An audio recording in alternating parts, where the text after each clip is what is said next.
mtaa unasikia mambo mengi sana. Kwanza Simba anaonekana kama ana hofu kwamba kwenye maandalizi yake haya yupo nyumbani. Lakini kama anachezewa hivi, kuna watu kama wanamtengenezea kauzibe. Mpira wa Afrika ndio uko hivyo. Yani nilikuwa naambia jana kwamba mpira wa Afrika utatakiwa ukutane na figisu 3 kwanza.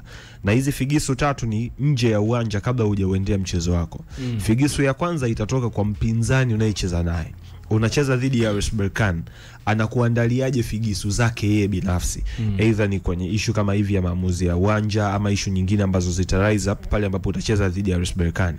Figisu ya pili utakutana na nguvu ya mamlaka. Mamlaka ukiangalia mara nyingi huwa zinakuwa zina picture aina ya watu ambao wanataka kufanikiwa. Kwa hiyo hawa mamlaka, kuna namna kama wewe mamlaka hiko upande wako, lazima utakutana na vigingi ambavyo mwisho wa siku vitakupelekea wewe uingie kwenye huo mkenge wa figisu. Lakini figisu ya 3 kwa soka la bara la Afrika imekuwa ni figisu utakayokutana nayo kutoka kwa watani wako wa jadi. Ukienda kucheza na Al Ahly, tegemea kabisa Zamalek watakusupport.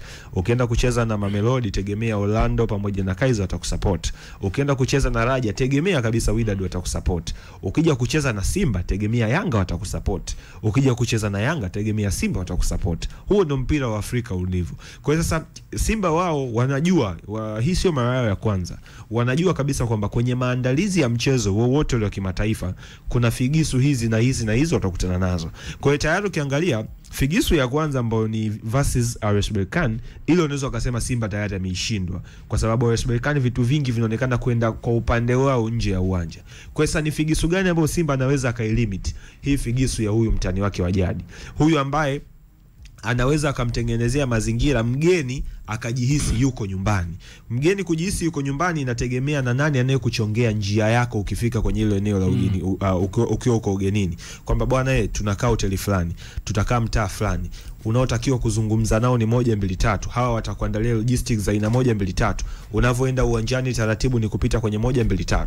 Huyu anayekuandalia hizo logistics lazima atakuwa ni mtani wako, ni mtani wa jadi ambaye wa mpinzani ambao utaenda kukutana naye. Kwa hiyo kwangu mimi Simba anachojaribu kufanya sasa hivi ni kuweka uwigo ili sasa hizi figisu za mtani zisiwafikie. Kwa sababu automatically iko hivyo kwamba sasa hivi ukisikiliza Young Africans, Yanga hawezi kumwombea mema Simba. Yaani kwa namna yoyote. Sasa kuna watu watavuka hiyo kuto kuiombea tu mema, kuna watu wataenda sasa kufanya michakato ili Simba asipate ushindi kwenye zile dakika 90. Hayo mazingira wewe unayaona? Yaani tukiachana vile tumeona kina Godi, Sekeli, sijui wamevaa jezi za RS Berkane. Lakini inawezekana kauli ambayo aliitoa makamu rais wa klabu ya Young Africans Arafat Haji kwenye usiku wa tuzo za Yanga Princess, inawezekana ndio ambayo labda imeongeza hofu zaidi, na kwa sababu yeye kule Zanzibar, yeye kule ni Alwatani. Simba wamepaniki au wana haja au walikuwa wana haki ya kukifanya hiki walichokifanya, kwa sababu ulikuwa ukisikia kilichozungumzwa wamepiga biti nzito. Kuna msemo mzuri wa Kiswahili unasema kinga ni bora kuliko tiba. Kinga ambayo Simba ameiweka dhidi ya mipango yoyote ambayo mtani alikuwa nayo, either ni mpango wa kiongozi, either ni mpango wa shabiki, kinga anayoiweka Simba ndio muhimu sana. Kauli aliyoingia Arafataji inawezekana aliongea kwenye essence ya utani. Yes, kwamba ile kuna namna ambavyo watataka labda kuwasaidia RS Berkane, labda ilikuwa ni utani. Lakini kwenye huo utani yawezekana kabisa kuna baadhi ya mashabiki wakalichukua ile jambo wakalivaa. Kwa Arafat haulifanyi. Sisi kwa sababu tulisikia kiongozi wetu ana mpango, sisi tutajaribu kusupport huu mpango wa kiongozi kinamna yetu. Sababu ukimsikia Mzee Dalali, ukimsikia na Ahmed Ali, jambo linakaa limechukuliwa. Biti limepigwa kweli kweli. Kwa hiyo yote ni kumfanya kiongozi aliyepanga kuwafanyia figisu akwame, pamoja sana wale ambao wanamfuata huyu kiongozi kwenye majambo yao binafsi kwenye hizo figisu nao pia wakwame. Kwa hiyo Simba alichokifanya ametengeneza wigo tu kwamba kapunguza idadi ya figisu ambazo atakutana nazo uwanjani, na figisu ambayo ameilimit kwa kiasi kikubwa ni hii kutoka kwa mtani wake, kwamba kama kulikuwa kuna kiongozi amepanga kuwasaidia RS Berkane, kiongozi huyu ifike hatua ashindwe. Kama kuna mashabiki walipanga kuisaidia RS Berkane, nao kwa namna moja ama nyingine washindwe. Kwa hiyo kwangu mimi naelewa ambacho Simba amekifanya ni kutengeneza tu wigo sasa kwamba hii mechi mtuachie wenyewe. Huyu RS Berkane kama na uwezo acha wafunge Simba kwa uwezo wake binafsi, lakini asipewe hiyo support ya watu ambao kwa namna kubwa wanajua namna ya kucheza dhidi ya Simba. Kama kuna watu dunia hii wanajua namna ya kucheza dhidi ya Simba ni Yanga. Kama kuna watu dunia hii wanajua namna ya kucheza Yanga ni Simba. Kwa hiyo Simba sasa hivi anajua kabisa kwamba ikitokea mpinzani amepata usaidizi wa mtani wangu wa jadi, mechi ngumu. Kwa hiyo nafanyaje ile mechi isiwe ngumu? Huyu mtani wangu wa jadi namtengenezea mazingira akae mbali na huyu mgeni wangu, ili sasa huyu mgeni aje uwanjani yeye kwa juhudi zake. Kama ni njia barabara achague yeye za kupita, kama kufika uwanjani aje anifunge yeye kwa uwezo wake, lakini isiwe tu amenifunga kwa sababu alisaidiwa na mtani wangu wa jadi. Kwa miaka kama 2-3 nyuma kulikuwa kuna mazingira ya utani wa Simba na Yanga kwenda mpaka kuwapokea wageni. Nakumbuka mara ya mwisho ile kwa utani kwa serious. Ndo wenyewe walikuwa na utani wa Simba na Yanga. Ile kwa serious. Watu wanaenda kupokea. Nakumbuka mara ya mwisho kile kikundi cha kina Jimmy Kindoki kilipokea ujumbe mzito kutoka juu. Sasa juu siulize wapi. Kutoka juu. Kwamba hilo jambo mara moja hiyo tabia ife. Ile tabia ikafa. Sasa hizi huoni watu wakipokelewa. Na timu ya mwisho kupokelewa ilikuwa Plateau. Na baada ya pale ndo ulikuja Plateau akaanza kucheza na Simba. Na ile ya kwanza Simba alishinda 1, mechi ya Simba 23. Na ile Aisha sare ya kwanza. Kwa Mkapa ilikuwa bila Simba ishinda kule. Na ile ndo ilikuwa nzito zaidi, ule userious wa namna ambavyo mtani alienda kumpokea mpinzani wa mtani. Ndio ile nakumbuka vijana wakapigwa biti moja nzito sana. Lile jambo likafa. Lakini sasa hiki ndio wasema inawezekana juzi Arafati kaongea labda kwenye essence ya utani. Lakini husika mchukua serious. Na inawezekana kwamba issue utani afu na labda mnyama kuna mazingira labda kakutana nayo. Afu ukigeuka hivi nyuma kama kuna mtu kachambua huko kwenye harakati zake, kwenye harakati za kupita ukiangalia ili sio jambo la kawaida hili. Alafu unakuja kumsikia mtani amesema kwamba anakufanyia fikira, unashtuka kuna mtu amekipanga. Afu aliyekipanga amejisema. Na hizo issue inawezekana kweli zikawepo kwa sababu si mara moja si mara mbili huwa tunasikia wanaamika wote wawili. Kwa sababu kipindi kile Yanga anacheza michezo ya hatua makundi, hizo kauli zilikuwa zinasikika. Sio kwa viongozi rasmi, lakini mashabiki mechi ikiisha utasikia leo hatujafungwa na huyu bwana, hapa tumefungwa na Simba. Sio anacheza michezo yetu. Hizi kauli huwa atiji kwa bahati mbaya. Kwa hiyo inaonekana mambo kweli huwa yanafanyika. Na si kimataifa tu, hata baadhi ya michezo ya ligi. Na kukumbusha mechi moja Yanga na Al Hilal, Florai Bengi alionekana amekaa kwenye kiti na Barbara Gonzalez kabla ya mchezo. Watu wakasema bwana hii sio kawaida. Na baada ya mechi akaenda tena uwanjani. Mechi ya Simba.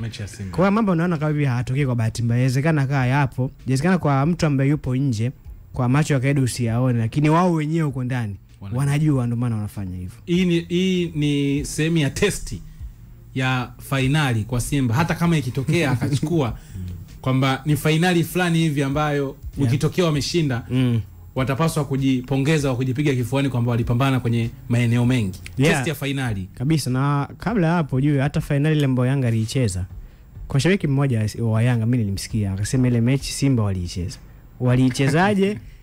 Kipindi mechi inachezwa mvua inanyesha, wakienda half time tu mvua imekata. Nakumbuka Makame mvua imekata. Kwa hiyo alikuwa anaamini ile mvua sio kawaida, kuna watu ambao walileta. Kwa hata ambavyo ndio Simba inawezekana mengine tuchaone, lakini baada ya mechi tukaona mengi. Kwa hiyo kitokea matokeo yote mazuri kwa upande wake, atakuwa na vitu vingi sana vya kujisifia. Yes bana. Na hapo jana Simba na wanachama wake na makundi yale ya hamasa walizindua hamasa kuja kwenye mchezo wa finali wakiwa kule visiwani Zanzibar. Na wakati wanazungumza Simba wakatuma ujumbe mzito kwa wale ambao wanatengeneza mazingira ya kuicheza mechi yao au kuwatengenezea kauzibe, kuwatengenezea figisu. Huyu hapa Ahmed Ali kwa wale ambao kupata nafasi ya kumsikia. Msikia ujumbe uliotumwa. Field Marshal amezungumzia hapa jambo la msingi sana. Tunafahamu kuna watu wanabiruka, wanafanya kila hila mnyama asichukue ubingwa. Sisi tunawaruhusu wafanye hiyo kazi, lakini ifanye kwa kificho. Tukikubaini, tukikuona, wallahi wa billahi, kama hautazikwa Mwanakwerekwe, basi makaburi ya Kisutu yatakuhusu. Fanya figisu zako chini kwa chini, fanya figisu zako ndani kwa ndani, lakini tukikubaini, tukakuona, tunakuapia hatutakuacha salama. Hapa tulipo tumevua kabisa vazi la utu. Hapa tulipo tumevua kabisa vazi la ungwana. Hapa tulipo tuko ni wanyama kweli kweli, tumejawa na ushetani wa kiwango cha hali ya juu. Tutakufanya vibaya, na haitoishia kwako tu, ni kwako wewe na familia yako wote. Tunabidua, tusitafutiane lawama. Mnyama kajawa na ushetani kweli kweli. Huu shetani Kwara ni mzito sana. Na hii hatuishi kwako, tunabidua mpaka familia. Ni kama soma kaburi ya Mwanakoreke ya Kisutu atakuhusu. Yatakuhusu. Ya Mwanakoreke ndio hapa kule. Kwa hiyo bwana, ukimsikia Mediali alivyozungumza unaona kaongea kwa hisia, na hapo jambo alianisha Field Marshal kwa maana ya Mzee Hassan Dalali. Sema utoki. Na Mzee Dalali alisema tukikuona uwanjani tukifungwa hautoki. Yani kama Wakanda wewe tumekuona uwanjani afu tumefungwa. Sitoki. Hautoki. Ukisikiliza ile clip Hassan Dalali mpaka yani kwa ile ghadhabu aliyokuwa nayo mpaka kuna mtu kamuita nyau. Yani kaenda akasema nyau wewe. Kwa hiyo jambo ni zito. Finali unaweza kuona namna ambavyo mazingira yalivyo nje, joto hili, utani, mvutano, Simba kuona mazingira yake yanakuwa magumu, lakini Berkane naye jana kuna reports zinasema ni logistics za kawaida.